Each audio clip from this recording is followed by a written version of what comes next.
कि 4 करोड़ रुपया ज़मीन के नाम पर उठाया गया है, लेकिन ज़मीन जो खरीदा गया है वो फर्जी है। किसी और का ज़मीन है, कोई और बेचा है।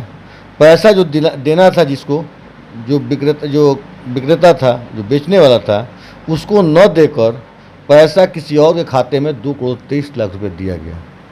इसका लाभ लगभग 30 लोगों ने पैसा उठाया है बैंक से, इसमें मिलकर, दलाल वाले सभी लोग मिलकर। इसमें इंडिया के पॉल्यूशन का रैंकिंग देखिए तो इंडिया का सिवान 1 to 5 में है।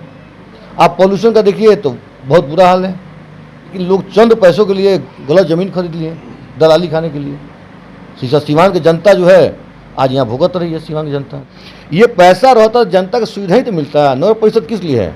जनता के मूलभूत सुविधा उपलब्ध कराने के लिए। 4 करोड़ में कितना गली नाली रोड बनता, कूड़ा का समस्या खत्म होता। रोड जगह अगर खरीद दिया जाता और कूड़ा अगर वहाँ पर निस्तारण किया जाता, उसको डंपिंग किया जाता, तो कूड़े शहर से कूड़ा हट जाता, अगल बगल नहीं गिरता, गंदगी नहीं फैलता, प्रदूषण नहीं फैलता। अब BA, BCom, BSc और MA, MCom करें विश्व की सबसे बड़ी यूनिवर्सिटी इग्नू से। सॉल्ड असाइनमेंट और गाइड बुक्स प्राप्त करें। संपर्क करें Mahakal computers, DAV college gate के सामने, सिवान। ये तो थोड़ा बहुत बाल दिख रहा है, इसमें थोड़ा बहुत बाल दिख रहा है, लेकिन ये भी नहीं था बाल।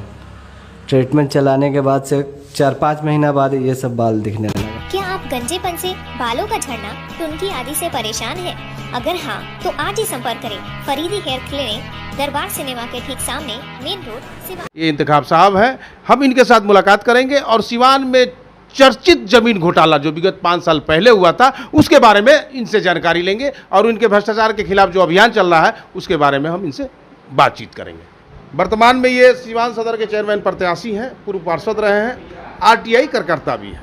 सबसे पहला हमारा सवाल है सर, विगत कुछ साल पहले जमीन घोटाले हुए थे, FIR भी दर्ज हुई थी, तमाम बड़े चेहरे इसमें FIR के जद में आए थे। देखिए, ये जो जमीन घोटाला हुआ था कूड़ा निस्तारण के लिए, जो कूड़ा जो शहर में गिरता है, देखिए आप शहर में जब घूमेंगे आप तो शहर के साइड में देखते हैं रोड के किनारे लोग कूड़ा डालता है।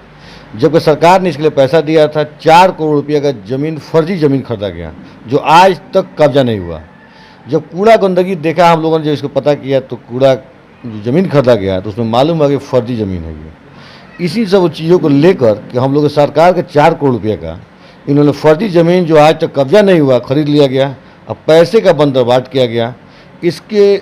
इस मुद्दे को लेकर हमने श्री विक्रम कुंवर जी, पूर्व राज्य मंत्री बिहार सरकार, हम लोगों ने राय किया कि भाई इस मुद्दे को उठाया जाए, इस पर हम लोगों ने काम किया जाए। इस पर जब हम लोगों ने काम करना शुरू किया तो निश्चित तौर पर जब DM साहब को जाँच किया इसका मिला तो जांच में ये आरोप प्रमाणित पाया गया कि 4 करोड़ रुपया ज़मीन के नाम पर उठाया गया है, लेकिन ज़मीन जो खरीदा गया है वो फर्जी है।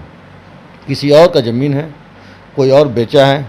पैसा जो देना था जिसको, जो विक्रेता था, जो बेचने वाला था, उसको न देकर पैसा किसी और के खाते में 2 करोड़ 23 लाख रुपये दिया गया।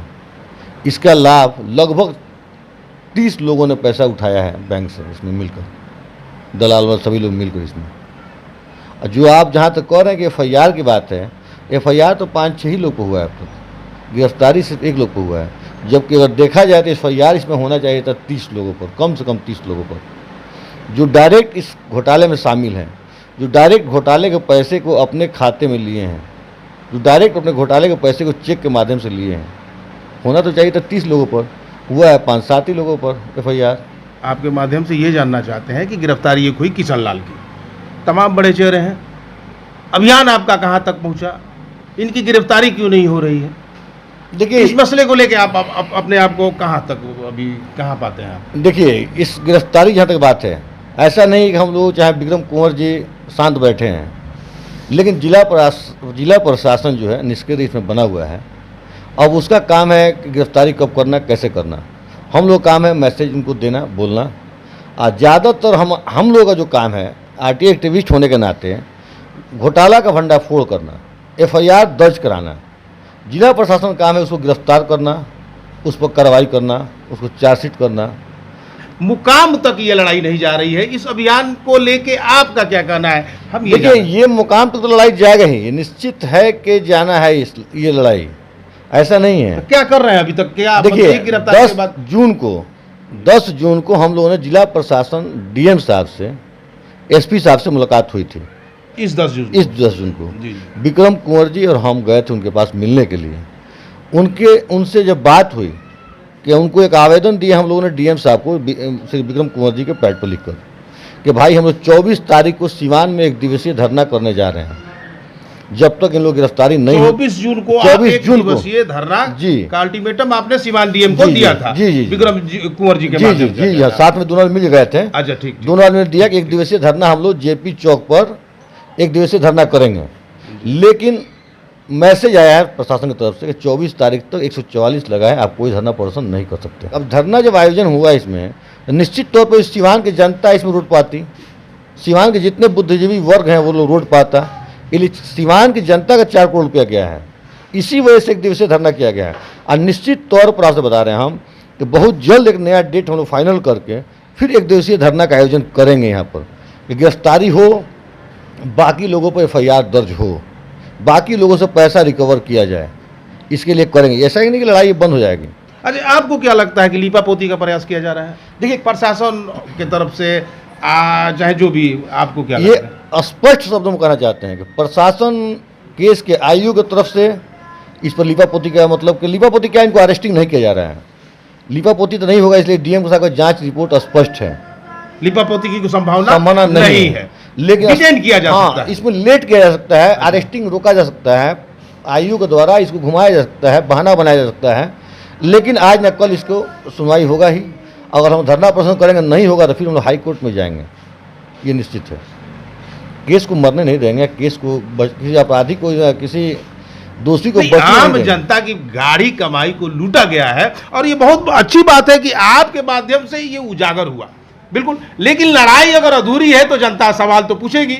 हमें लगता है कि आपने ये कहा कि 24 जून को आपने एक दिवसीय धरना का आयोजन किया था, और चूंकि सिवान और की परिस्थिति, चाहे बिहार की जो भी स्थिति अग्निपथ को लेकर जो बनी, उसके कारण डीएम का आदेश आया कि इस धरने को स्थगित किया जाए। बहरहाल हम ये जानना चाहते हैं सर कि इसमें बड़े बड़े लोग हैं, गिरफ्तारी को लेके उन बड़े लोगों के बीच क्या कार्रवाई, अगर एक आयु अगर बचाना चाहता है अपने लोगों को तो फिर तो बात ऐसी। देखिए इस देश बड़े लोग क्या होता है, जब हमारे होम मिनिस्टर अमित शाह जी भी जेल गए, पी चिदम्बरम जेल गए, होम मिनिस्टर थे वो भी, लालू यादव बिहार के मुख्यमंत्री थे जेल गए, मधु कोड़ा जेल गए, उनसे बड़े लोग नहीं हैं, ये सब छोटे लोग हैं। हमारे लिए सिवान के लिए बड़े हो सकते हैं, लेकिन प्रशासन और कानून की निगाह में वो बराबर हैं। आज न कल जाना होगा, आज न कल पैसा रिकवर होगा उनसे, चाहे कितने बड़े हो। न्यायालय है अभी जिंदा, न्यायालय के सामने देर हो सकता है, अंधेर नहीं है, लेट होगा, इंसाफ होगा। ये पैसा रहता जनता की सुविधा ही तो मिलता है। नगर परिषद किस लिए है? जनता के मूलभूत सुविधा उपलब्ध कराने के लिए। 4 करोड़ में कितना गली नाली रोड बनता, कूड़ा का समस्या खत्म होता। रोड जगह अगर खरीद दिया जाता और कूड़ा अगर वहाँ पर निस्तारण किया जाता, उसको डंपिंग किया जाता, तो कूड़े शहर से कूड़ा हट जाता, अगल बगल नहीं गिरता, गंदगी नहीं फैलता, प्रदूषण नहीं फैलता। आप वो इंडिया के पोल्यूशन का रैंकिंग देखिए तो इंडिया का सिवान 1 to 5 में है।